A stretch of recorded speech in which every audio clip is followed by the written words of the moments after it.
আমাৰ আজি চতুৰ্থ দিন। এই চতুৰ্থ দিনত আমাৰ কাৰ্যসূচীত আছিলে আপোনাৰ কাৰ্যসূচীত থকা মতে নাম প্ৰসংগ হৈ গ'ল ইতিমধ্যে। তাৰপিছতে আছিলে আমাৰ কৰ্মী সভা বুলি দুপৰীয়া 12 বজাৰ পৰা। কৰ্মী সভাৰ আমি এটা নতুনকৈ চিন্তা চৰ্চা কৰিলোঁ আমি উদযাপন সমিতিয়ে যে কৰ্মী সভাৰ লগত সংগতি ৰাখি পেলাই আমি সাংস্কৃতিক অনুষ্ঠানৰ এক মানে আয়োজন কৰোঁ। সেই উপলক্ষে আমি দুপৰীয়া 12 বজাৰ পৰা আমাৰ জিলাখনৰ বিভিন্ন প্ৰান্তৰ পৰা সাংস্কৃতিক দল আমি আমন্ত্ৰণ কৰিছিলোঁ।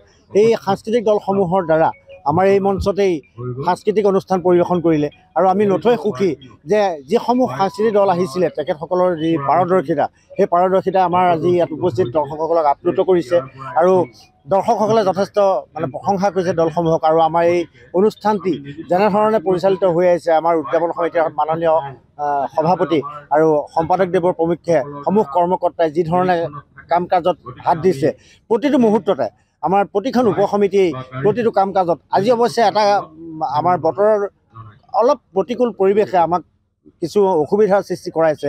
ৰাতিলৈ কি হয় আমি নাজানো। আমাৰ খন্তেক সময়ৰ পিছতে আমাৰ প্ৰথমখন ভাওনা অনুষ্ঠিত হ'ব। ইতিপূৰ্বে আমাৰ 2টা দল আহি উপস্থিত হৈছেহি। এইমাত্ৰ আমাৰ মাজলৈ আহিছে আমাৰ কাষৰে গোপাল মহাপ্ৰভু, তেখেতেও আমাৰ নিশ্চয় আজি ভাওনা উপভোগ কৰিব।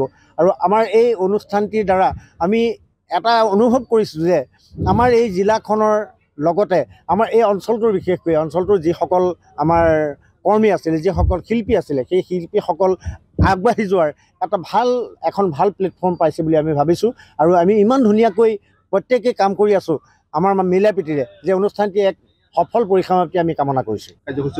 সাংস্কৃতিক অনুষ্ঠানত আমাৰ ভোৰতাল নৃত্য, ঝুমুৰা নৃত্য, চালি নৃত্য, মাটি আখৰা, তাৰমানে শংকৰী সংস্কৃতিৰ বিভিন্ন সংস্কৃতি আমাৰ প্ৰয়োভৰেৰে আজি সাংস্কৃতিক অনুষ্ঠান অনুপ্ৰাণিত।